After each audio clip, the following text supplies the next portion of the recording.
नमस्कार, मी डॉक्टर कविता राणे. करेक्ट कार्यक्रममध्ये आपल्या सर्वांचं स्वागत. आपण जेव्हा शहरात राहतो, आजूबाजूला सर्व सोयी सुविधा असतात, तेव्हा आपल्या बाजूला काय आहे याचा आपल्याला आधार वाटतो. आपल्याला आधार असतो तो आपल्या मुलाबाळांसाठी आजूबाजूला चांगल्या शाळा आहेत. आपल्याला आधार वाटतो की आपल्यासाठी दळणवळणाच्या सोयी चांगल्या आहेत. आपल्याला आधार वाटतो तो आपलं आरोग्य सुरक्षित राखणारी चांगली हॉस्पिटल्स आपल्या आजूबाजूला आहेत. पण जेव्हा अशा सुविधा आजूबाजूला असल्याचा अभिमान बरं आपल्याला वाटत असतं ना, तेव्हा एक प्रश्न मात्र कायम असतो. या सुविधा दिसायला तर असतात, पण खरंच गरज पडेल तेव्हा या सुविधा आपल्यासाठी असतात का? पुणेकरांना आज या प्रश्नाचं उत्तर नाही असं मिळालंय. याचं कारण आहे पुण्यामधली 7 महिन्यांची गर्भवती असलेली एक महिला पुण्यामधल्या नामांकित समजल्या जाणाऱ्या 800 खाटांच्या दीनानाथ मंगेशकर रुग्णालयामध्ये पोहोचते. महिला वेदनेनी तळमळत असते आणि या महिलेच्या नातेवाईकांकडे हॉस्पिटलचं प्रशासन तब्बल 10 लाख रुपयांचं डिपॉझिट मागतं. ऐनवेळी एवढे पैसे भरता आले नाहीत म्हणून या महिलेच्या नातेवाईकांना तिला घेऊन दुसरं हॉस्पिटल गाठावं लागतं. महिला 2 जुळ्या मुलींना जन्म देते आणि प्राण गमावते. 2 मुली या जगामध्ये येतात अनाथ होऊन, आईला गमावून. हे सगळं कशासाठी? 10 लाख रुपयांचं डिपॉझिट भरता आलं नाही म्हणून. या एका घटनेनं फक्त पुण्यातल्या नाही तर अवघ्या महाराष्ट्रातल्या आरोग्य व्यवस्थेवर आज अनेक प्रश्न उपस्थित केलेले आहेत. मुळात एखादा रुग्ण रुग्णालयामध्ये जेव्हा येतो त्यावेळेस डिपॉझिट भरता आलं नाही म्हणून त्या रुग्णालयाला मागे जावं लागतं का?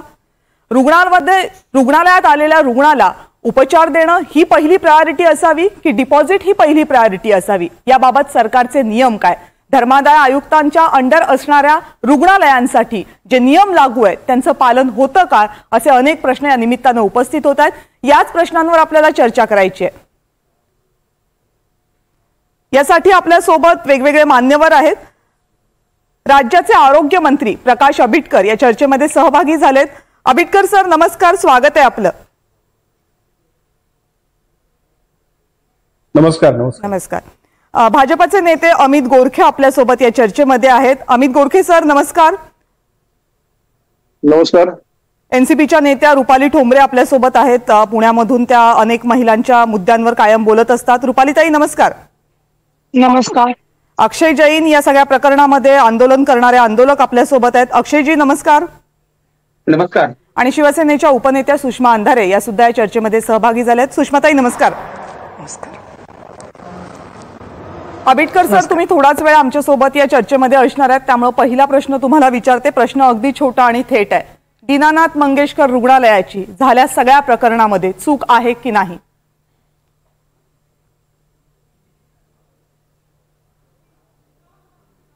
दीनानाथ मंगेशकर हॉस्पिटलमध्ये ज्या पद्धतीने कालची घटना घडली की ज्या घटनेमध्ये पेशंट्सला 10 लाख रुपये 20 लाख रुपये मागण्यासाठी पेशंट्सला तिथं उपचार करण्यामध्ये ज्या पद्धतीची दिरंगाई केली गेली किंवा त्यांना पेशंट्सला नाकारलं, ती निश्चितपणे चूक आहे. आणि त्याच्यानंतर जी काही घटना घडली तर ती अतिशय दुःखद आणि दुर्दैवी आहे.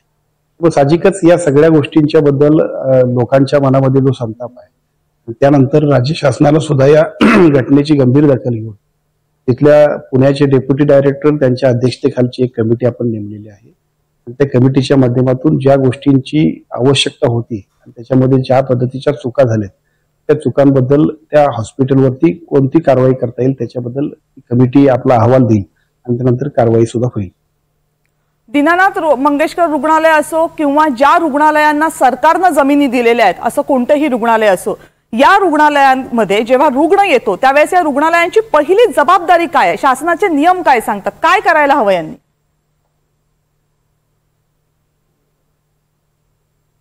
खरं तर डॉक्टरनं पहिल्यांदा पेशंटला उपचार केले पाहिजे, हा प्रथम प्राधान्याचा विषय आहे आणि तो कंपल्सरी सगळ्याच डॉक्टर्सनी आणि सगळ्याच हॉस्पिटलनी अतिशय चांगल्या पद्धतीने पाळला पाहिजे. परंतु दुर्दैवानं इथं ज्या पद्धतीनं पहिल्यांदा पेशंटला फक्त बिलासाठी नाकारलं गेलंय, इथंच पहिल्यांदा हा विषय सगळा गंभीर होऊन बसलेला आहे. मग साहजिकच या सगळ्या गोष्टींबद्दल एका बाजूला दीनानाथ मंगेशकर हॉस्पिटल निमित्त झालं, पण भविष्य काळामध्ये याच्यामध्ये सुद्धा खूप सुधारणा करणं आवश्यक आहे. सक्तीचे अजून सुद्धा काही निर्णय घेणं आवश्यक आहे. उद्याचा अहवाल आल्यानंतर एका बाजूला हा अहवाल आणि त्याच्यानंतर काही अजूनही चांगल्या पद्धतीचे निर्णय की जे राज्यातल्या पेशंटच्या दृष्टीने हिताचे होतील असे घेणं आवश्यक आहे आणि ते निश्चितपणे आरोग्य विभागाच्या वतीने आम्ही घेऊ. घडलेली घटना अत्यंत दुर्दैवी आहे. यामध्ये एका महिलेला आपला जीव गमवावा लागलाय. 2 लहानगी मुलं या जगात आल्यास सरशी त्यांनी आपली आई गमावलेली आहे. इतकं वाईट कुणाच्या बाबतीत घडू नये त्या कुटुंबाच्या बाबतीमध्ये घडलेलं आहे. प्रश्न असा आहे की जेव्हा अशा रुग्णालयांमध्ये आपण सरकारच्या तर्फे काही सवलती देतो त्यावेळेस आपल्याला अपेक्षित असतं की त्यांनी काही सुविधा द्याव्यात. जेव्हा ते देत नाहीत त्यावेळेस अपेक्षा ही असते की त्यावर लक्ष ठेवणारी सरकारी यंत्रणा ही तिथे अवेलेबल असावी. त्या सरकारी यंत्रणेनं त्या रुग्णांना ताबडतोब प्रतिसाद द्यावा. जितकी चूक या रुग्णालयाच्या प्रशासनाची आहे तितकीच या प्रकरणामध्ये धर्मादाय आयुक्त असतील किंवा इतर संबंधित सरकारी यंत्रणा असतील त्यांचीही दिसतीये.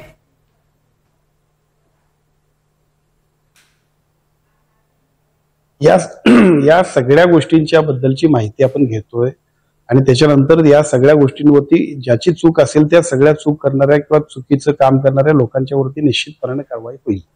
आबिटकर सर, तुम्ही कारवाई होईल सांगता, पण नेहमी आम्हाला कारवाईच्या नावाखाली चौकशी समिती स्थापन झालेली दिसते, अहवाल आलेले दिसतात, त्या अहवालांवर कधी काही होत नाही आणि जनता मात्र मुकेपणानं हे सगळं सहन करत राहते. मी त्रस्त होऊन तुम्हाला हा प्रश्न विचारते, किती वर्ष हे अजून सहन करत राहायचं? जनतेच्या पैशातनं जमिनी द्यायच्या, जनतेच्या पैशातनं सवलती द्यायच्या आणि त्याच जनतेच्या पैशांसाठी छळ करायचा, जीव जाईपर्यंत वाट पाहायची आणि तरीही आमचं सरकार आम्हाला सांगतंय आम्ही चौकशा करू, अहवाल करू. का जनतेनं यांच्यासाठी आपल्या कष्टाचे पैसे द्यायचे?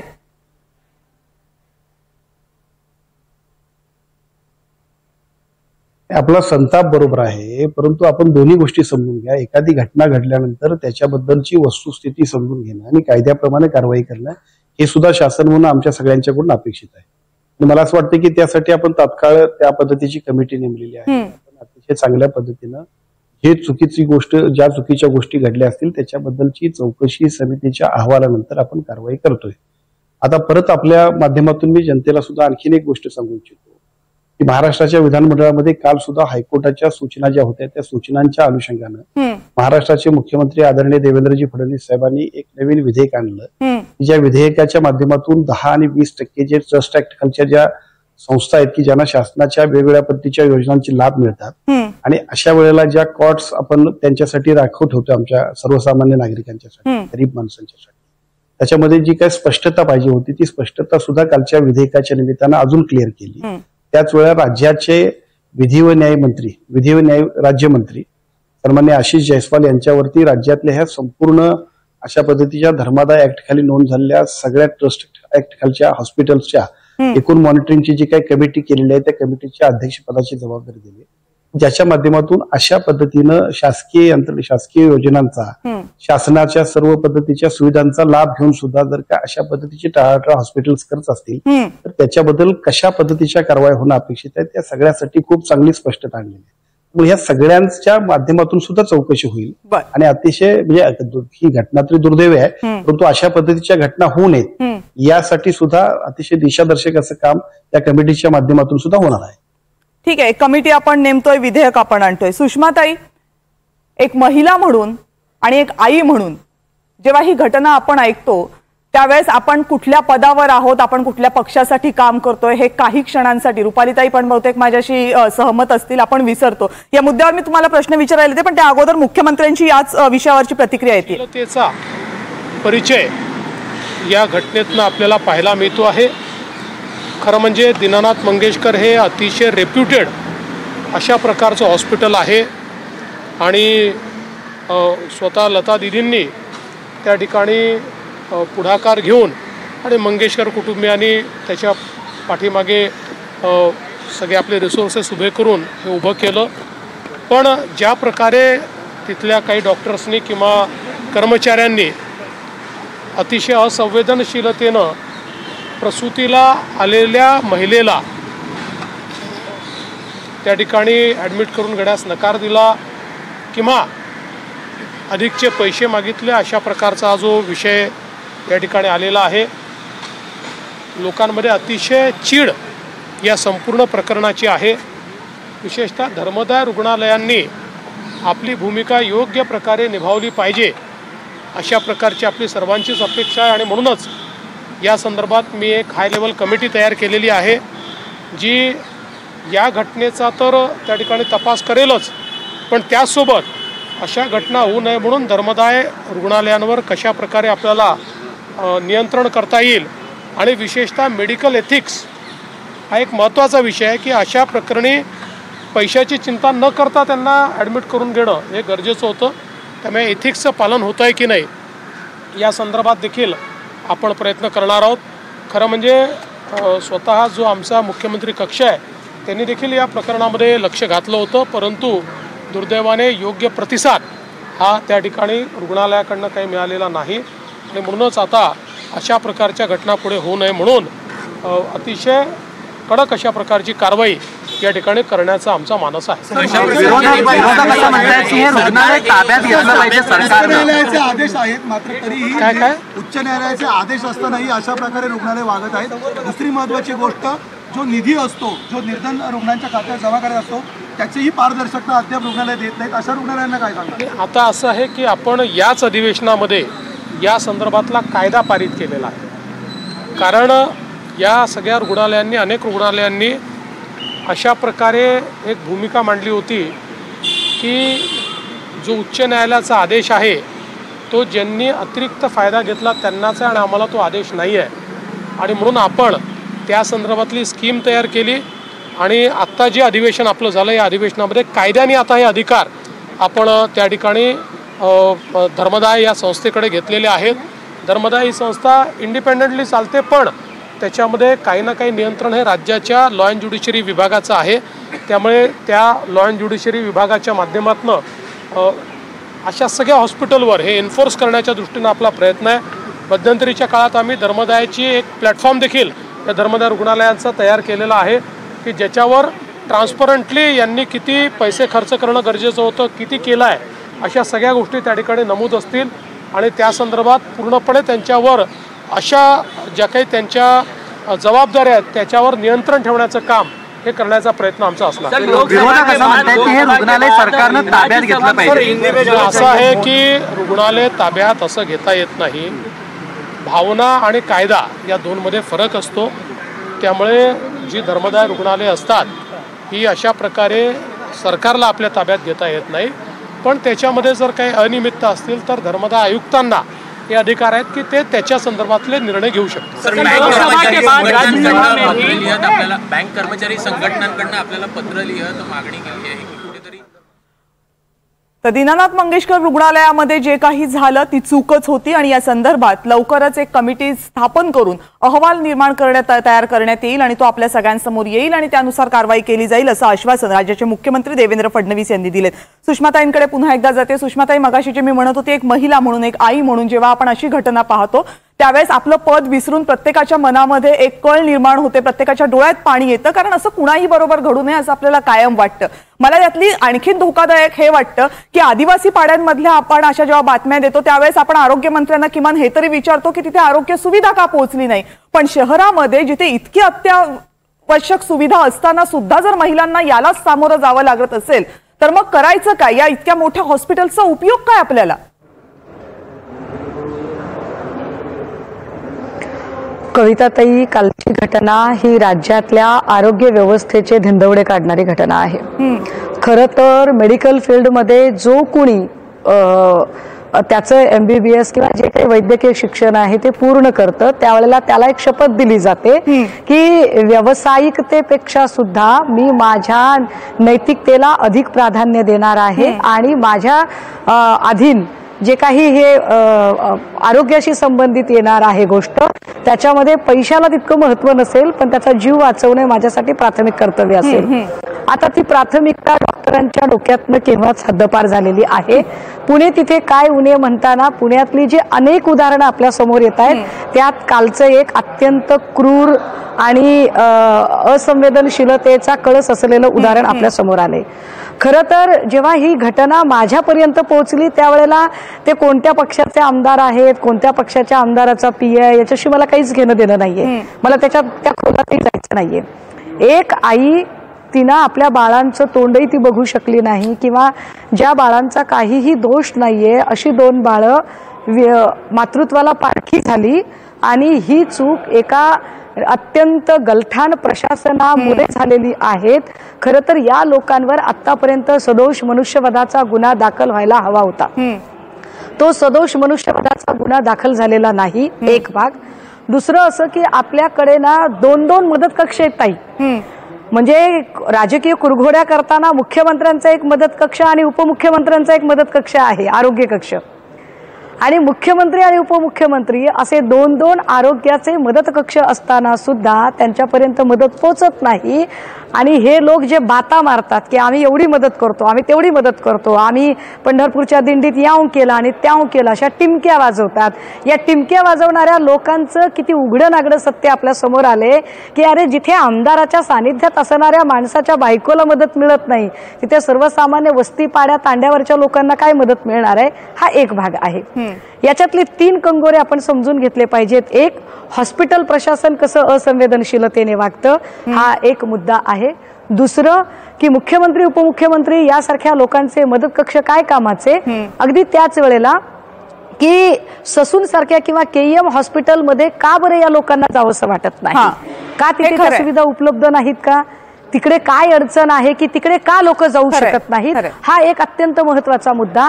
आणि ताई तिसरा, महाराष्ट्रातला जसा आपण आरोग्य आणि राजकारण या सगळ्यांना बघत आहोत ना, तसा इथल्या आर्थिक स्तराचा मुद्दा जो मला कालपासून खूप अस्वस्थ करतोय की किती वाईट अवस्था आहे या राज्यातली, या देशातली, की कित्येक असे युवक आहेत जे मोठमोठ्या राजकीय पुढाऱ्यांच्या आगे मागे फिरतात आणि बघणाऱ्याला वाटतं की अरे अमुक एक माणूस एका मोठ्या पुढाऱ्याच्या सोबत आहे, त्याचा निकटवर्ती आहे, पण त्याचं कुटुंब किती आर्थिकदृष्ट्या अस्थिर असतं. त्याच्या कुटुंबाला म्हणजे जो अत्यंत निकटवर्ती आहे त्याच्या सुद्धा कुटुंबाला जेव्हा आर्थिक स्थैर्य मिळू शकत नाही, तर सामान्य जी पोरं आहे, जी कार्यकर्ते म्हणून वावरतात आणि जी यांच्या म्हणण्यावर दगड उचलतात. पण तुम्ही जे 2 प्रश्न आधी उपस्थित केले ते मला खूप महत्त्वाचं वाटतं. म्हणजे सगळीकडनंच ही अत्यंत चिंतेची बाब आहे. सगळीकडनंच आहे, पण त्यातले पहिले 2 जे होते तुमचे ते खूपच जास्त महत्त्वाचे आहेत. आंबेडकर सर, मला हे सांगा की हे राजकीय दृष्टिकोनातून मी नाही विचारत आहे की तुमचे यांचे मदत कक्ष आणि त्यांचे मदत कक्ष, सुषमाताईंनी जसं सांगितलं, पण एवढे मदत कक्ष असताना एकतर मदत पोहोचत नाही. बरं, ही कुणाला पोहोचत नाही तर आपल्या सोबत अमित गोरखे आहेत, त्यांचे पीए म्हणून काम करणारे, म्हणजे ज्यांना मंत्रालयामध्ये फोन करायला सहज ऍक्सेस आहे, त्यांनाही मदत पोहोचत नाही, तर मग सर्वसामान्यांचं काय, हा प्रश्न सहज उपस्थित केला जाऊ शकतो.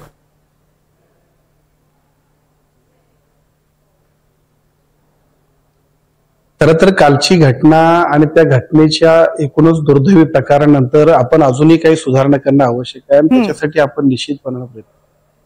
आता या विषयामध्ये मुख्यमंत्र्यांचा कक्ष, उपमुख्यमंत्र्यांचा कक्ष, हे दोन्ही कक्ष अधिकाधिक लोकांना सेवा सुविधा आणि अधिक चांगल्या पद्धतीने आरोग्याच्या यंत्रणेमधला जो काय आर्थिक अशा पद्धतीचा विषय असतो त्यासाठी सुद्धा अतिशय चांगल्या पद्धतीने मदत करतात. काल पेशंटला नाकारण्यामध्ये ज्या पद्धतीचा अतिशय दुर्दैवी प्रकारच्या हॉस्पिटलने केला त्याच्यावरती कारवाई करणं आणि असे प्रकार होऊ नयेत यासाठी सुद्धा सक्तीने काही नियम नवीन करणे या गोष्टी होता तेव्हा तुम्हाला फोन आला होता का? आता हा पेशंट आल्यानंतर फोन येणं हे असं शक्यच नाही ना. घटना पुण्यात घडली नाही, पण 4 तास तो पेशंट म्हणजे 11:30ला त्यांनी ऍडमिट केलं, त्यांनी आणलं होतं हॉस्पिटलला. 4:30 पर्यंत जवळपास ते दीनानाथ मध्येच होते, मग ते 5:30ला सूर्यामध्ये गेले. तर ते 11:30 ते 4:30च्या काळात तुमच्यापर्यंत एकही फोन आला नाही त्यांचा, भिसे कुटुंबियांचा? माझ्यापर्यंत तरी आला नाही.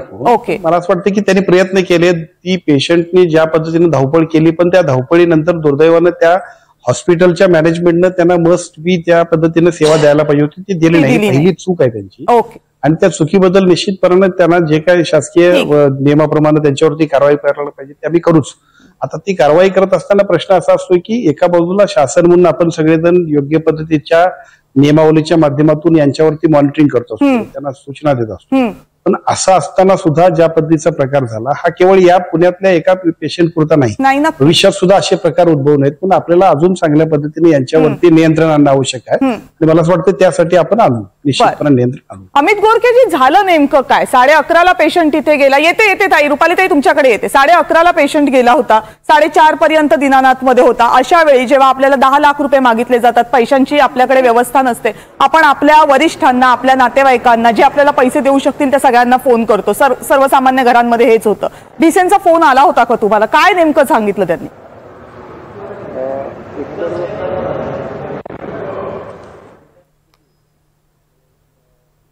गोरखेंचा आवाज येत नाहीये मला.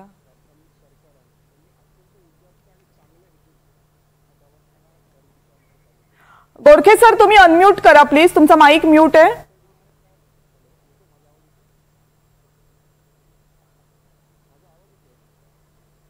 माईक अनम्यूट कराल का? नाही, तुमचा आवाज नाही येते आमच्यापर्यंत. नाही येते. ठीक आहे, रुपालीताईंकडे तोपर्यंत जाऊयात. रुपालीताई, मुळामध्ये आपण एक लक्षात घ्या, कालचा ज्या गर्भवती महिलेचा दुर्दैवी मृत्यू झालेला आहे ती गरोदर महिला एका आमदाराचे स्वीय सहाय्यकाची पत्नी आहे. हो. हा प्रकार झाल्यानंतरही त्या आमदारांनी म्हणजे ते सत्तेत असून सुद्धा त्यांनी त्या मुजोर हॉस्पिटलचा कारभार सगळ्यांच्या समोर आणला. नाहीतर हे म्हणले असते की बाबा आमदाराचं ऐकत नाहीये, कशाला आपण बोलायचं. आणि ही जी मुजोर पद्धत दीनानाथ मंगेशकरांची जी आहे ना, ही आज नाहीये, ही खूप पूर्वीपासून आहे. हे तुम्ही लक्षात घ्या. याच्यावर मी काम केलेलं आहे. याच्यामध्ये फोनवर ही लोक ऐकत नाहीत. यांना हॉस्पिटलमध्ये जाऊन जेव्हा कानाखाली जाळ काढायला लागतो ना, आणि तो जाळ त्यांना मिळतो, भला आमच्यावर केस झाली तरी चालेल, तेव्हा ही लोक कामाला लागतात. मुळामध्ये याच्यात दोन भाग आहे. यांना जमीन राज्य सरकारने म्हणजे धर्मादाय आयुक्ताच्या नियमाच्या ह्याच्यामध्ये दिलेली आहे. दुसरा पाठ पुणे महानगरपालिकेचा आहे. त्यांना मिळकतीमध्ये सूट दिली जाते. त्यांनी त्या जागेवर त्यांच्याकडे जे बेकायदेशीर बांधकाम केलेलं आहे त्यांना सूट दिली जाते. का तर हे पेशंटला वाचवण्याचं काम करतात आणि यांच्या नियमामध्ये शिथिलता दिली जाते. कारण का गोरगरीब म्हणजे जर 100 बेड असतील तर त्यातले 25 बेड हे गोरगरिबांसाठी तुम्ही दिले पाहिजेत. आता दीनानाथ मंगेशकरच म्हणला ना, तर व्यवस्थापन मुजोर आहे. मुख्यमंत्र्यांच्या दालनातनं फोन येतो आणि ऐकत नाही म्हणजे लाज वाटली पाहिजे. त्यांना ना कानफाड फोडलं पाहिजे, त्यांना दंड लावला पाहिजे, त्यांना ज्या योजना सवलती दिल्या त्या बंद केल्या पाहिजेत आणि व्यवस्थापन बदललं गेलं पाहिजे. मला आठवतंय दीनानाथ मंगेशकरांच्या या उद्घाटनाच्या वेळी 10 रुपयात आरोग्य सेवा, 1 रुपयात जमीन त्यांना भाड्याने दिलेली आहे. मग 1 रुपयावर 10 रुपयाचा जो उपचार आहे तो 10 लाखापर्यंत पोहोचलेला आहे. ती डॉक्टर आहात तुम्ही. आमच्यासारख्या बायांना पण कळतं की बाबा प्रस्तुतीच्या काळ आल्यानंतर त्या सहन होत नाही. तुम्ही तिला घेतलंच नाही उपचाराला. तुम्ही जर उपचाराला घेतलं असतं, ती ऑपरेशन थिएटरमध्ये उपचार करताना जर गेली असती तर आम्ही समजू शकलो असतो.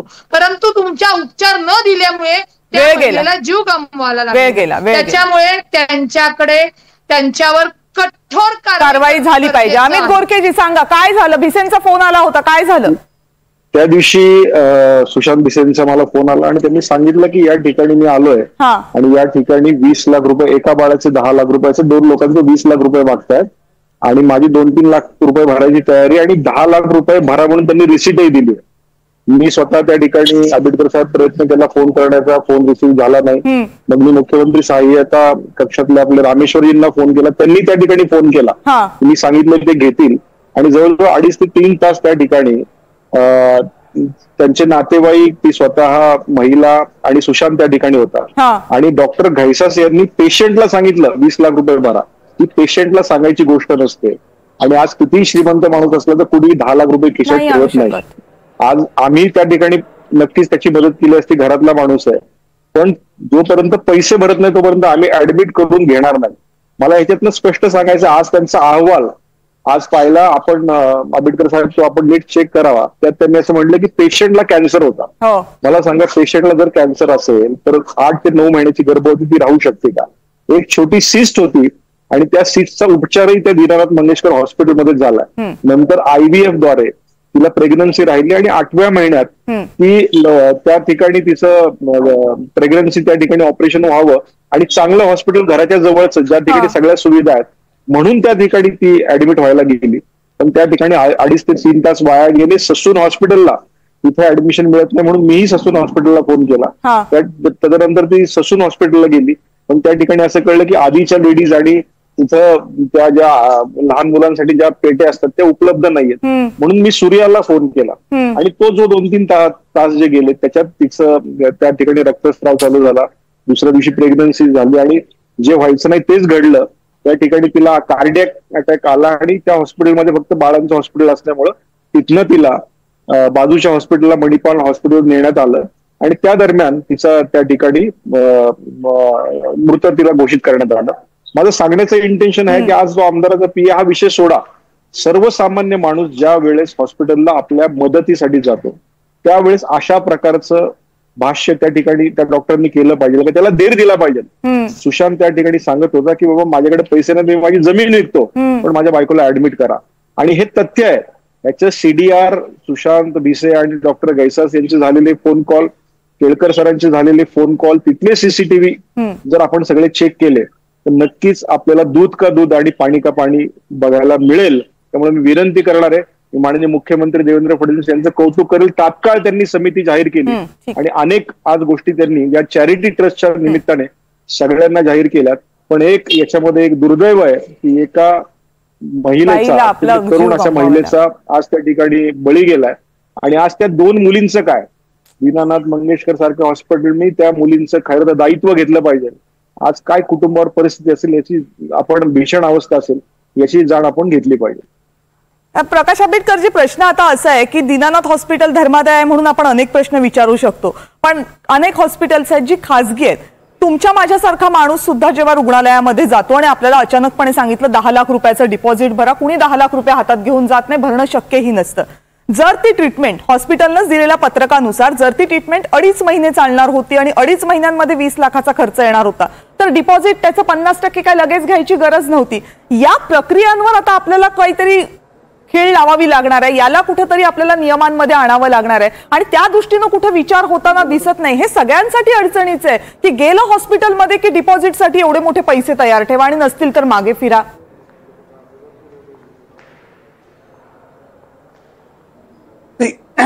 ट्रस्ट ऍक्ट खालच्या नोंदणी झालेल्या हॉस्पिटल असतील किंवा खाजगी हॉस्पिटल असतील, या दोन्ही हॉस्पिटलसाठी बॉम्बे नर्सिंग ऍक्टच्या नियमावलीमध्ये योग्य पद्धतीची संपूर्ण अशा पद्धतीचा नियमावली तयार केलेली आहे. त्या नियमावलीच्या माध्यमातून या हॉस्पिटलचं मॉनिटरिंग व्यवस्थित होत नसेल तर त्याच्याबद्दल सुद्धा आमच्या आरोग्य विभागाच्या यंत्रणेकडून मॉनिटरिंग केलं जातं. ह्या घटनेला जसं सन्माननीय आमदार साहेबांनी सांगितलं, ही घटना दुर्दैवी आहे. त्यांचा पीए म्हणून नाही तर एक व्यक्ती म्हणून सुद्धा किंवा एक महिला म्हणून सुद्धा ज्या पद्धतीच्या दुर्दैवी प्रसंगाला त्यांना सामोरं जावं लागतं हे अत्यंत क्लेशदायक आहे. याचा दुर्दैव ह्या घटनेच्या अनुषंगानं मात्र एक निश्चित सांगता येईल आपल्याला की भविष्यात सुद्धा असे प्रकार उद्भवू नयेत यासाठी आपण एका बाजूला ज्या खाजगी अथवा ट्रस्ट ऍक्ट खाली नोंदणी झालेल्या ज्या हॉस्पिटल्स आहेत त्या सगळ्यांसाठी अतिशय चांगल्या पद्धतीची मार्गदर्शिका आमच्याकडे आहे. विशेषतः आपण ज्या वेळेला जे हॉस्पिटल्स आपण बॉम्बे नर्सिंग ऍक्ट मध्ये त्याच्या क्लिअर तरतुदी आहेत की पहिल्यांदा पेशंट्सनी या सगळ्याबद्दल चार्जेस घेण्याबद्दल सुद्धा सूचना दिल्या पाहिजे. त्याच्यानंतर सुद्धा वेगवेगळ्या पद्धतीच्या ज्या सेवा अथवा सुविधा देतात त्याच्याबद्दल सुद्धा पेशंट्सना माहिती दिली पाहिजे. मला असं वाटतं की आपल्याला या चौकशी अहवालातून याच्यातल्या बऱ्याचशा स्पष्टता येतील आणि जी जनभावना आहे किंवा आता सुद्धा आपल्याबरोबर सगळ्याच सहकाऱ्यांची जी भावना आहे की अशा पद्धतीचं चुकीचं काम करणाऱ्या लोकांच्यावरती कठोर आणि कडक कारवाई झाली पाहिजे, कारवाई व्हायला पाहिजे, अहवाल येतील आणि सगळे नियम आपण. प्रश्न असा आहे ना सर की या हॉस्पिटल्सना किंवा या सगळ्या व्यवस्थापनांना या सगळ्याची भीतीच वाटत नाहीये, कारण त्यांना माहिती आहे की या सगळ्यामध्ये इतका वेळ जातो की आपलं फारसं काही होत नाही. ना आपलं हॉस्पिटल बंद होणार आहे, ना कुणावर गुन्हे दाखल होणार आहेत, ना कुणावर खटले होणार आहेत, ना कुणावर केसेस चालणार आहेत. जर इतकी भीती नसेल अजिबात त्यांच्या मनामध्ये तर कशाला ते काळजी करतील हा प्रश्न सर्वसामान्यांच्या मनात आहे. इथे अक्षय जैन आहेत, ते आज आंदोलन करत होते, मात्र त्यांच्या आईचा पण तोच अनुभव आहे, ते स्वतः सांगतात. काय अक्षय जैन, खरं आहे ना? कविता, माझ्या आईला ब्रेस्ट कॅन्सर होतं आणि आईची ट्रीटमेंट ती मंगेशकर हॉस्पिटलमध्ये झालेली आणि त्यानंतर त्यामुळे तिकडचा जो अनुभव आम्हाला खूप वाईट आहे. आणि तो फक्त माझ्या इतिहासा नाही, राज्यातील किंवा शहरातील जितके नागरिक असतील, कोणाचा तरी नातेवाईक असेल, कोणाचा मित्र परिवार असेल, प्रत्येकाला हा अनुभव आहे. आणि हा फक्त मंगेशकर पुरता मर्यादित नाहीये. पुणे शहरात जे आहेत 56 रुग्णालय आहेत जे धर्मादाय आयुक्तांच्या अखत्यारीत येतात आणि 56 मध्ये सुद्धा प्रत्येक ठिकाणी हीच परिस्थिती आहे. तुम्हाला फक्त एक उदाहरणासाठी सांगतो, रुबी हॉस्पिटलमध्ये 1.5 कोटी रुपये एका पेशंटाचं बिल त्यांनी काढून घेतलेलं आहे. 1.5 कोटी रुपये.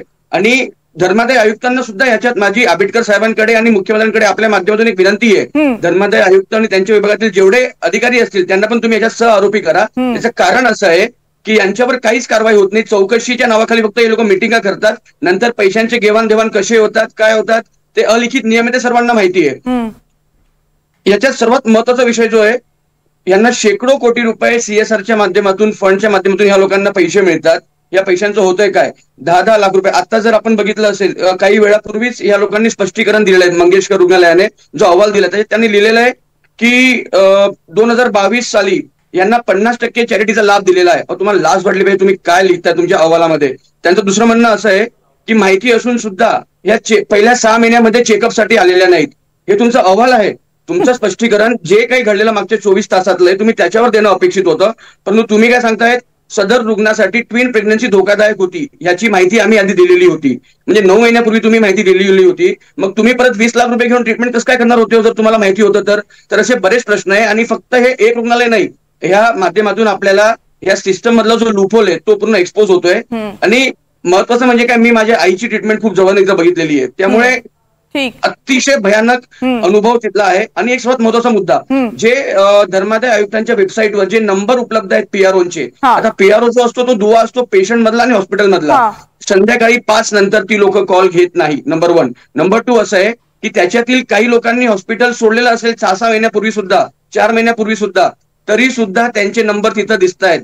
जर 4-4 महिने 6-6 महिने अपडेट होत नसतील मग कॉन्टॅक्ट कोणासोबत करायचा. ग्रामीण भागातील जो पेशंट येणार असेल त्याचे नातेवाईक जे शहरात येणार असतील, हॉस्पिटलमध्ये येणार असतील, ते सांगतात ते आमचा संपर्कच होत नाहीये, नंबरच अपडेटेड नाहीये. तर काय मग तुम्ही आपण जे मदत कक्ष किंवा ह्या सर्व गोष्टी करतोय, तोच प्रश्न मी मगाशी विचारला होता की व्यवस्था नाहीये तसं नाहीये, व्यवस्था आहेत आपल्याकडे, त्या व्यवस्था राबवल्या जात नाहीयेत हा प्रश्न आहे आणि त्याच्यासाठी कुठेही कारवाई होत नाही. दुसरा महत्वाचा यातला मुद्दा असा आहे की या सरकारी अधिकाऱ्यांवर चौकशा होतात, जास्तीत जास्त म्हणजे निलंबनाची कारवाई होते, बाकी त्यांचं काहीही नुकसान होत नाही. ना त्या सरकारी अधिकाऱ्यांचं नुकसान होत, ना त्या हॉस्पिटलच्या व्यवस्थापनाचं नुकसान होत. कशाला घाबरतील, ते करतच राहणार आहेत मुजोरी. आहे ना सुषमाताई?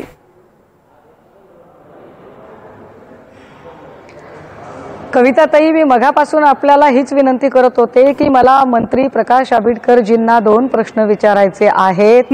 एवढं सगळं झाल्यावरही ज्या पद्धतीने फडणवीस साहेबांचे गोडवे गात ते सांगतायत, माझा साधा प्रश्न आहे की जिथे प्रशासनाच्या हलगर्जीपणामुळे त्या माऊलीचा मृत्यू झाला, त्या प्रशासनामध्ये जो काउंटरवर होता त्याने केस पेपर दाखल करून घ्यायला नकार दिला, किंवा जे संबंधित डॉक्टर आहेत आणि जे फायनल अथॉरिटी आहे या लोकांवर मनुष्यवधाचा गुन्हा का दाखल केला नाही, हा एक भाग आहे.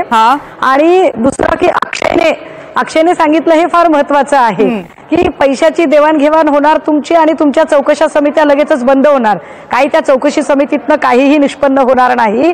मुळात CSR फंडातनं करोडो रुपये ज्या प्रशासनाला मिळतात आणि त्या एवढेच करोडो रुपये मिळताना सुद्धा यांची भूक क्षमत नाही.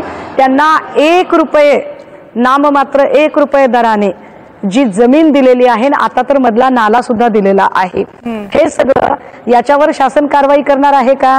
खरं तर कितीही पैसे खर्च केले तर त्या माऊलीचा जीव काही परत येणार नाहीये, परंतु शासन म्हणून त्या प्रशासनावर काहीच कारवाई करायची नाही का? या दवाखान्याचं लायसन्स सुद्धा खरं तर बंद करता येऊ शकतं. आणि जे सांगतायत मुख्यमंत्री महोदय की नाही आम्हाला असा दवाखाना सरकारी ताब्यात घेता येत नाही, का ताब्यात घेता येणार नाही तुम्हाला? ज्या प्रशासनामध्ये जर मानवी मूल्य जपली जात असतील आणि सरळ माल प्रॅक्टिस आणि करप्शन हे समोर येते, एवढ्या लोकांचे जीव जातात. आणि ही एक केस नाहीये. दीनानाथला आम्ही स्वतः कित्येक वेळेला वेगवेगळे पेशंट ऍडमिट करतो, त्यावेळेला दीनानाथची ही वारंवारची बोंब आहे. दीनानाथ म्हणजे, आणि एक तर दीनानाथच कशाला, अनेक असे हॉस्पिटल्स आहेत. प्रकाश आंबेडकरांना माझा दुसरा प्रश्न विचारायचा राहून गेलेला आहे की आंबेडकरजी मुळात महागड्या हॉस्पिटलला का जावं लागतं या लोकांना? तुम्ही ससून आणि KEMचं काय म्हणजे प्रॉब्लेम काय, त्याचा स्तर का सुधारत नाही? ठीक आहे, हे 2 स्पेसिफिक प्रश्न आहेत सुषमाताई, मी विचारते त्यांना. संबंधितांवर, प्रकाश आंबेडकरजी, संबंधितांवर FIR का नाही? आणि सरकारी हॉस्पिटलची ही अवस्था कधी सुधारणार आहे की प्रायव्हेट हॉस्पिटल हेटाळणीने सांगतायत की नसेल तुम्हाला इथे जमत तर जा सरकारी रुग्णालयामध्ये? 2 प्रश्न सुषमाताईने विचारले. त्या दोन्ही प्रश्नांमधला पहिला प्रश्न जो आहे की ज्यामध्ये कारवाई होणं अपेक्षित आहे, कोणत्याही परिस्थितीमध्ये त्याच्यावरती कारवाई होणार, परंतु कारवाई होत असताना त्याची चौकशी होणं, योग्य पद्धतीच्या नियमावलीचा जो भंग झालाय त्याच्याबद्दलची स्पष्टता करणं, त्याप्रमाणे कारवाई होईल. कारण अशा पद्धतीचा प्रकार भविष्यात सुद्धा होऊ नये यासाठी ही कारवाई आवश्यक आहे. पार्ट सेकंड असा आहे की त्या कारवाईमध्ये योग्य अयोग्य घडतंय अशा पद्धतीची होणार, निश्चित होणार, निश्चित. आपण अगोदर त्याची चौकशी तर होऊ दे. चौकशीमध्ये दोषी झाल्याशिवाय तरी आपण एकदम एखाद्याला लगेचच कारवाईला ज्या वेळेला बोलतो त्यावेळेला जबाबदारीनेही आपण बोललं पाहिजे. मला जे दिसतंय त्याप्रमाणे पहिल्या टप्प्यामध्ये त्यांनी ज्या पद्धतीच्या आरोग्य सुविधा नाकारल्यात हा अतिशय गंभीर विषय आहे. त्यानंतर त्यांच्या ट्रस्ट ऍक्ट खाली असताना ते पैसे कसे मागतात हा परत आणखीन गंभीर विषय आहे. त्यामुळे याच्याबद्दलची चौकशी होईल आणि त्या पद्धतीनं निश्चितपणे भविष्यात सुद्धा अशा कुठल्याही हॉस्पिटल्सनी चूक करू नये यासाठी शासन कठोर कारवाई करेल. आता दुसरा मुद्दा असा आहे की आपल्याकडची हॉस्पिटल्स जे आहेत ते अजून सुद्धा सक्षम करणं गरजेचं आहे. हे निश्चितपणे बरोबर आहे, कारण बरीच वर्ष असं झालं की एकूणच मेडिकल सेक्टरमध्ये ज्या पद्धतीनं प्रायव्हेट हॉस्पिटल्सला जे काही एकूण सगळं काम चाललेलं आहे त्या तुलनेनं अजून सुद्धा आमच्या हॉस्पिटल्समध्ये अजून सुधारणा करणं आवश्यक आहे. एका बाजूला महात्मा फुले आरोग्यदायी योजनेसारखी अत्यंत चांगली योजना आपण लोकांच्यासाठी शासकीय आणि त्याचबरोबर खासगी हॉस्पिटलला सुद्धा देतोय, परंतु बऱ्याच वेळा असं होत असते की अनेक विशेषतः सगळे जे पेशंट्स असतात किंवा अनेक नागरिक जे असतात ते प्रायव्हेट हॉस्पिटलला जायलाच प्राधान्य देतात. त्यामुळे सुधारणा आता ही काय डिलिव्हरीची केस तिथं मंगेशकर हॉस्पिटलमध्ये जाऊनच करायला पाहिजे होतं अशातला भाग नाही. याच्याही पेक्षा सगळी हॉस्पिटल्स आपल्याकडे एका बाजूला आपली हॉस्पिटल्स असतील, महात्मा फुले आरोग्यदायी योजनेमध्ये पॅनेलवरती असणारे हॉस्पिटल्स असतील, इथं सुद्धा आपण घेऊ शकतोय. पण जनतेची एकूण जी काही जनभावना आहे त्या आंबेडकर सर मला आता सांगा, म्हणजे हे बोलणं खूप सोपं आहे, आरोग्य मंत्री म्हणून तुम्ही सांगता. मला एक सांगा, आपण पॅनलमध्ये एवढी जण आहोत, आपल्या घरातलं कुणी पण जाणार आहोत का आपण गव्हर्नमेंट हॉस्पिटलमध्ये? खरं सांगा मला, थोडा वेळ तुमचं पद बाजूला ठेवा, खरं सांगा तुमच्या घरातलं तुमचं मूल आजारी पडलं, तुम्ही गव्हर्नमेंट हॉस्पिटलला नेणार का? मी आपल्याला सांगतो की राज्यातले बहुतांशी लोक हे आपल्या सगळ्या शासकीय हॉस्पिटलमध्येच जातात, ज्यांची एकूण सगळ्यांचा आपला आपला जरासा त्याच्यामध्ये सुद्धा प्राधान्यक्रम असतो. साहजिकच असं आहे, काही लोक म्हणजे मेजरली पार्ट आज सुद्धा मी आपल्याला सांगतो की आमच्या सगळ्या शासकीय हॉस्पिटलमध्ये जातो आपण. असं सुद्धा म्हणून चालणार नाही की आमच्या हॉस्पिटल्समध्ये अजिबातच सुविधा नाहीत. आज सुद्धा तुम्ही गेलात तर सगळीकडे ससूनला ठीक आहे, काही गोष्टी चुकीच्या असतील पण त्या सुधारणा करता येतील, पण आपल्या सगळ्या शासकीय हॉस्पिटल्समध्ये ज्या पद्धतीने सर्वसामान्य माणसांना सेवा दिल्या जातात त्या सुद्धा अत्यंत महत्वपूर्ण आहेत आणि अजूनही त्याच्यामध्ये ज्या सुधारणा करणं अपेक्षित आहे ते सुद्धा करू आपण. आंबेडकर सर तुम्ही विसरला असाल ना तर मी तुम्हाला आठवण करून देते. आंबेडकर सर विसरला असाल तर आठवण करून देते. कोविड काळामध्ये आत्ताचे मुख्यमंत्री असलेले देवेंद्र फडणवीस यांना कोविड झाल्यानंतर ते सरकारी रुग्णालयामध्ये दाखल झाले, याच्या प्रचंड मोठ्या बातम्या झाल्या. याचं कारण असं होतं, ती नेहमीची गोष्ट नव्हती. राज्यामधला एक महत्वाचा नेता सरकारी हॉस्पिटलमध्ये जातो हे आश्चर्य असल्यामुळे बातम्या झाल्या होत्या. बाकी सगळे जे मंत्री होते त्यावेळेचे त्यांनी खासगी रुग्णालयामध्येच उपचार घेतले होते, सगळ्या आमदारांनी सुद्धा. त्यामुळे आपण सांगायला ठीक आहे की सरकारी रुग्णालयांमध्ये सगळ्या सुविधा आहेत, म्हणून अवस्था काय आहे ते आपल्याला माहिती आहे. रुपालीताई, हा प्रश्न तुम्हाला तुमच्या पक्षाच्या नेत्या म्हणून मी विचारते. मी आपल्याला दुरुस्ती करतो. करा. मी एक दुरुस्ती करतो. राज्यातल्या कोविडच्या सगळ्या परिस्थितीमध्ये सगळ्यात पहिला जर कोण धावून आला असेल आणि पहिल्यांदा सगळ्या राज्यातल्या जनतेला जर कुणाचा आधार असेल तर सगळ्या आमच्या खाजगी नव्हे तर शासकीय हॉस्पिटलचा. शासकीय हॉस्पिटल मधला त्यावेळची ANM आणि कंपाऊंडर सुद्धा देवदूत होते आणि खूप चांगल्या पद्धतीने आमच्या लोकांनी काम केले. हे सुद्धा दुर्लक्षण चालू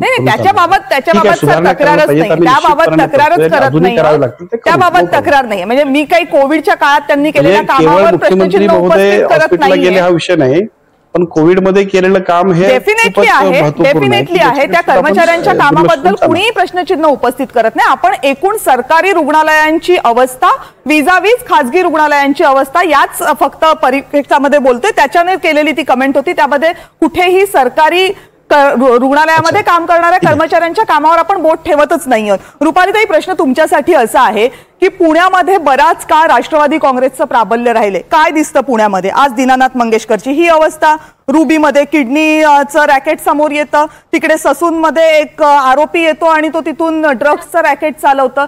हे एवढे वर्ष तुम्ही पुण्यामध्ये सगळं बघताय, तुमचा पक्ष कधी गांभीर्यानं या प्रश्नाकडे लक्ष घालतोय का? ह्याच्याकडे गांभीर्याने लक्ष कधी घालणार कविताजी, जेव्हा ही बाब सगळ्यांच्या समोर येणार. मुळामध्ये आता जो प्रश्न उभा राहिला आहे, डॉक्टरांचे प्रोफेशनल इथिक्स संपलेले आहेत.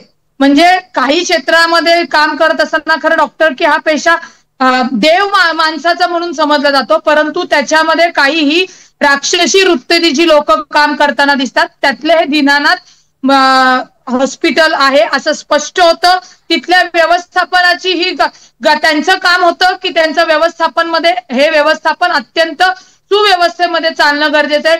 तुम्हाला मी सांगते, उरळी कांचनला जिल्हा परिषदचा सरकारी दवाखाना आहे, महिलांच्या डिलिव्हरी मोफत केल्या जातात, तेही सिझर केलं जात नाही आणि बाळ जन्माला आल्यानंतर सरकारकडनं त्यांना एक किट दिलं जातं. असेही दवाखाने आहेत. त्या दवाखान्याच्या डॉक्टरांचं नाव आहे डॉक्टर जाधव म्हणून आहेत. म्हणजे त्या खुर्चीवर बसलेली व्यक्ती जो डॉक्टर आहे तीच चांगली असणं गरजेचं आहे. त्याला त्याची कर्तव्य कळली पाहिजेत. आणि आपण डॉक्टर लोकांना जीवनदान देण्यासाठी झालो, ते डॉक्टरांना त्यांच्या कर्तव्याची आठवण करून देऊ, पण राजकीय पक्षाचे नेते, राजकीय पक्ष म्हणून आपली काही कर्तव्य आहेत की जनतेप्रती? आमची कर्तव्य जबाबदारी आहे ना की त्यांच्यावर कडक कारवाई करणे. आता जर ही सगळी भोंगळ अवस्था सुधारायची असेल तर दीनानाथ हॉस्पिटल सारखी जेवढे हॉस्पिटल आहेत त्या सगळ्यांवर कडक कारवाई करणे एक राज्य शासनाचा प्रश्न असा आहे रुपालीताई, ती दीनानाथच्या बाहेर जाऊन आंदोलनं करता, कारवाईची अपेक्षा करता. त्या ससूनमध्ये तो ललित पाटील बसतो, त्या ससूनमध्ये पोरशे अपघातातल्या त्या आरोपीचं रक्त बदललं जातं, तेव्हा ताई कारवाई केली, त्या आंदोलन नाही होत नाही, तेव्हाही आंदोलनं ताई झालेली आहेत. फक्त ससूनची क्षमता वाढवणं गरजेचं आहे. आज इथे मंत्री महोदय पण आहे. जर आपले सरकारी दवाखाने चांगल्या सक्षमतेने वाढवले तर कुठेतरी असे मृत्यू होणार नाहीत. तरी सुद्धा पुन्हा प्रश्न असाच आहे की आपण सरकारी दवाखान्यात न जाता आपण खाजगी दवाखान्यात जातो. खाजगी दवाखान्यात सुद्धा नियमावली आहे, तिथल्या व्यवस्थापनाने ते राबवणं गरजेचं आहे. जर ते राबवत नसतील तर सरकार म्हणून त्यांच्यावर कारवाई करणं गरजेचं आहे. ही झाली सरकारची भूमिका. आता माझी कार्यकर्त्याची म्हणून भूमिका आहे का? मी याच्यात काम केलेलं आहे. असे हे ऐकत नाही. त्यांच्या तिथे समोर जाऊन आहे ना व्यवस्थापनाच्या कानाखाली जाळ काढला पाहिजे. केस झाली तरी चालेल, त्यांना जोपर्यंत त्यांची लायकी दाखवत नाही ना तोपर्यंत हे त्यांचं कामकाज सुधारत नाही. हाही माझा अनुभव आहे. ही नाण्याची दुसरी बाजू कार्यकर्ता म्हणून मी तुम्हाला सांगते. ते जाळ आणि तुमचा तो धाक कमी पडतोय म्हणून ही व्यवस्थापन एवढी मुजोर झाली आहे. ताई अक्षय बोला. कविता, मी आता पुण्यात बुद्राणी हॉस्पिटल आहे, केएम हॉस्पिटल आहे, त्यांच्या पीआरओना कॉन्टॅक्ट करण्याचा प्रयत्न केला आपल्यासोबत लाईव्ह असताना. तर केएम वाल्यांनी कॉल घेतला नाही. जे पीआरओ आहेत, जे बुद्राणी हॉस्पिटलचे जे आहेत, त्यांना विचारलं, म्हटलं बेड अवेलेबल मला होईल का? माझा गरीब पेशंट आहे, पैसे भरू शकत नाही. आता ते मी सांगू शकत नाही, तुम्ही रिसेप्शनला विचारा. म्हणजे ही परिस्थिती आहे. तुम्हाला आत्ताही तेच सांगतोय की ही फक्त मंगेशकरची तर आजची जी घटना आहे याने एक्सपोज केलेलं आहे की पुणे नाही फक्त महाराष्ट्रातील जेवढे हॉस्पिटल असतील तिथं हीच परिस्थिती आहे. आणि आरोग्य विभागाचा जो पूर्ण खेळखंडोबा झालेला आहे, यांना फक्त अँब्युलन्सच्या माध्यमातून पैसे कसे काढायचे, बाकीच्या माध्यमातून आपण कशा यांना स्कीम्सच्या माध्यमातून यांना पैसे मिळतील, कसं यांना आपण सीएसआरच्या माध्यमातून पैसे उभे करून द्यायचे, त्याच्यातच सरकार जे आहेत ते मागे लागलेलं आहे. आणि महत्वाचं म्हणजे आता मी परत एकदा आपल्या माध्यमातून विनंती करतो यांना की प्रकाश आंबेडकर सर, आपण कृपया करून याच्यात जे जे अधिकारी दोषी असतील तुम्ही त्यांच्यावर कारवाई करणार आहात का, याच्यावर थोडं आपण स्पष्टीकरण दिलं तर बरं होईल. पुन्हा पुन्हा तोच प्रश्न येतोय, कारवाई होत नाही, थेट कारवाई होत नाही, वेळेत कारवाई होत नाही. प्रकाशजी,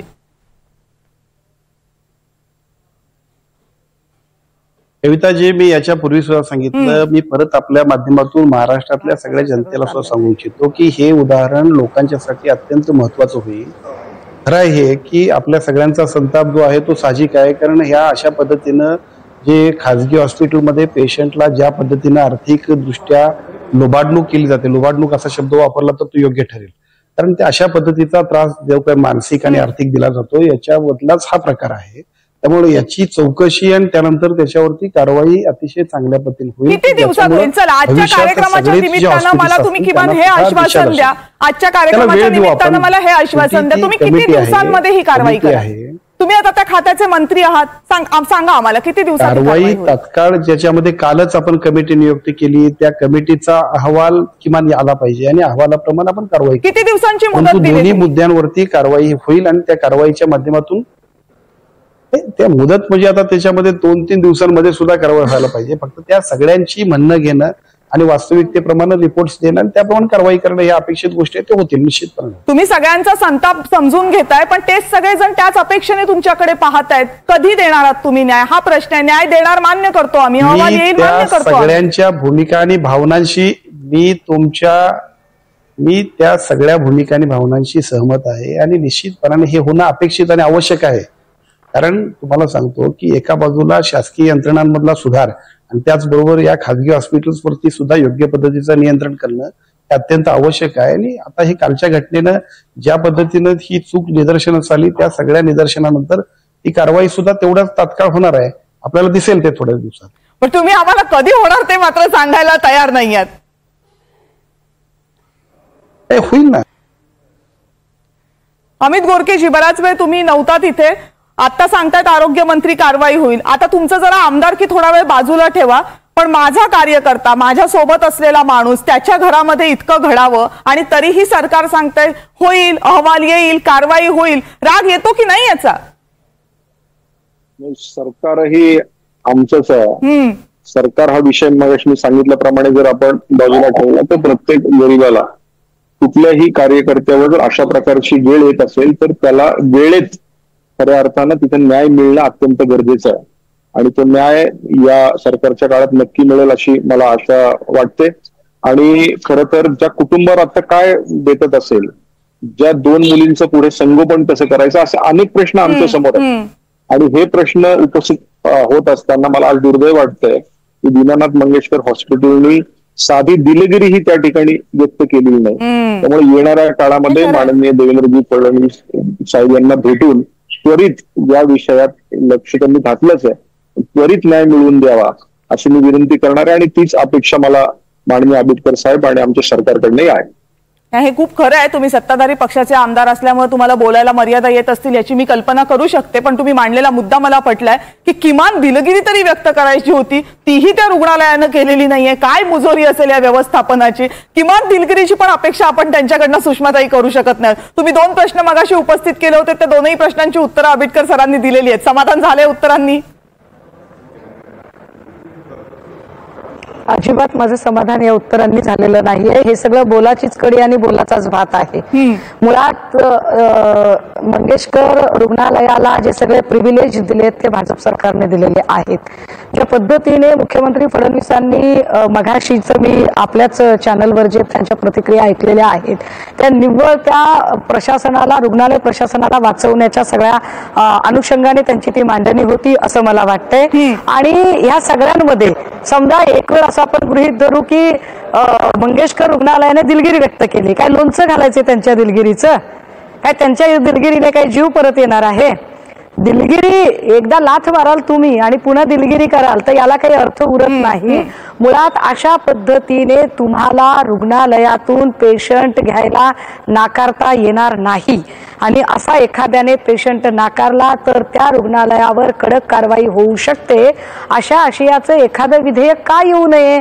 तुम्ही जाती धर्माच्या दंगली होतील अशी विधेयक चिकार आणता, मात्र मानवी गरजा ज्या दैनंदिन भेडसावणारे प्रश्न आहेत त्याच्याशी निगडीत असणारी विधेयक का येत नाहीत तुमच्याकडून? की तुम्हाला सुद्धा पुन्हा उद्योगपतींचंच भलं करायचं असतं? कारण आता मंगेशकर रुग्णालय हे भांडवलदारी व्यवस्थेचं एक मोठं उदाहरण आहे. आणि भांडवलदारांचंच भलं करायचं आहे का? आणि जे ते सांगतायत की नाही आता आम्ही सरकारी रुग्णालयांमध्ये सुद्धा सुविधा देतो. ताई, इथे रुपाली ताई आहेत, मी आहे, आमच्याकडे पुण्यामध्ये ससूनमध्ये ICUचा बेड मिळवण्यासाठी अक्षरशः राजकीय पुढाऱ्यांनी फोन केल्यावर ससूनचे डीन बेड उपलब्ध करून देतात. बेड असले तरी मिळत नाहीत पेशंट्सना, कितीही अवघड असले तर. असे कितीतरी तुम्हाला ससून मधले रिपोर्ट करा, NDTVला माझी विनंती असेल, जा आणि रिपोर्ट करा. कितीतरी असे पेशंट असतात की जे कॅथेटर बॅग हातात घेतात बिचारे, आणि हातात कॅथेटर बॅग घेऊन त्या ससूनच्या रुग्णालयात आणि आवारामध्ये फिरत असतात. बेड मिळत नाहीत. कित्येक वेळा डेड बॉडी असे आपण ठेचकाळत जातो आणि डेड बॉडी कुठतरी पडलेली असते खालीच. ती डेड बॉडी उचलून पटकन ती तिकडे मर्च्युरी रूम मध्ये न्यावी इतकी सुद्धा संवेदनशीलता दाखवली जात नाही. लोक का जातील सरकारी रुग्णालयामध्ये? आणि आरोग्यमंत्री महोदय ज्या वेळेला ह्या सगळ्या गोष्टी समजून घ्यायच्या ऐवजी याच्यावरची उत्तरं किती स्मार्टली आपल्याला देता येतील आणि कसं वाचवता येईल सगळ्यांना याचा, आंबेडकरजी मला तुमच्याबद्दल आदर आहे. आणि तानाजी सावंतांच्या पेक्षा किमान तुम्ही अधिक प्रभावीपणे काम करू शकाल अशी अपेक्षा आहे. म्हणून अत्यंत हक्काने आणि आग्रहाने ही मांडणी करते. पक्षीय राजकारण गेलं खड्ड्यात. मी पक्षीय राजकारणाबद्दल बोलत नाहीये, मी माणूस म्हणून बोलते, मी आई म्हणून बोलते. अरे माझ्या लेकराला मी फक्त आज इकडे दिल्लीत येणार आहे म्हटलं तर माझं लेकरू रडत होतं की मम्मा मी तुझ्याशिवाय 24 तास कशी राहणार आहे. आज ते लेकरं त्यांनी एका सेकंदासाठी सुद्धा आपल्या आईचा चेहरा बघितला नाही, ते उद्या आयुष्य कशी काढणार आहेत. हे किती मोठं नुकसान आहे. हे दिलगिरीनं भरून निघणारं नुकसान नाही आहे ताई. मानवीय पातळीवर विचार करावा लागेल त्याचा, की या रुग्णालयाच्या प्रशासनाला तुम्ही काहीच करणार नाहीत का? आणि उद्या जर चौकशी समितीने जर सांगितलं की नाही त्यांचा काहीच दोष नव्हता, तर देणार का सगळ्यांना सोडून तुम्ही? कारण चौकशी समितीवर असणारे लोक तरी कोण असणार आहेत? पुन्हा यांचेच सगळे भांडवलदार असणार आहेत. हे वाईट आहे ताई, हे वाईट आहे, हे वाईट आहे. आणि खरं तर मी जेव्हा मगाशी या बातमीवर लिहित होते त्यावेळेस माझ्या हातून एक वाक्य लिहिलं गेलं, मग मी ते पुन्हा डिलीट केलं, की मृत्यू टाळता येत नाही, पण हाकनाक होणारे मृत्यू जे टाळता येण्यासारखे असतात ते जर टाळता आले नाहीत तर तो गुन्हा ठरतो. आणि या बाबतीत सुद्धा तो गुन्हा ठरलेला आहे. वाईट या गोष्टीचं वाटतंय की तो गुन्हा ठरलेला आहे हे कोण मान्य करायला तयार होत नाहीये. आणि जोपर्यंत हे मान्य होत नाहीये तोपर्यंत मग गुन्ह्यावर काही कारवाई करायची आहे, हे गुन्हे होऊ नयेत, ते थांबवायचे आहेत म्हणून काही उपाययोजना करायच्या आहेत, हे तरी कुठे होणार? ते होत नाहीये. अहवाल येतील, अहवालानुसार कारवाई केली असं सांगितलं जाईल, पण आजही हेच स्पष्ट होतंय की अहवाल आणि चौकशीच्या फेऱ्यांमध्ये एका महिलेचा मृत्यू झालाय ही गोष्ट सुद्धा कदाचित 4-2 दिवसांनी सगळेजण विसरून जातील. विसरता येणार नाही ते त्या 2 जीवांना जे जीव या जगामध्ये आलेत आणि आपल्या आईचा चेहरा बघू शकलेले नाहीयेत. त्यासाठी जबाबदार असलेल्या व्यवस्थेला आज आपण प्रश्न विचारतोय, पण दुर्दैव हे आहे की त्या प्रश्नांचं एकही उत्तर आपल्याला मिळत नाहीये.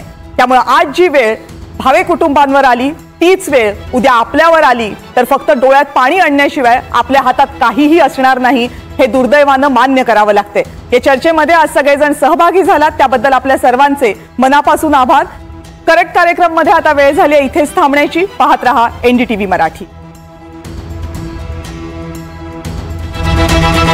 हे आहे NDTV आणि आपण पाहत आहात NDTV मराठी.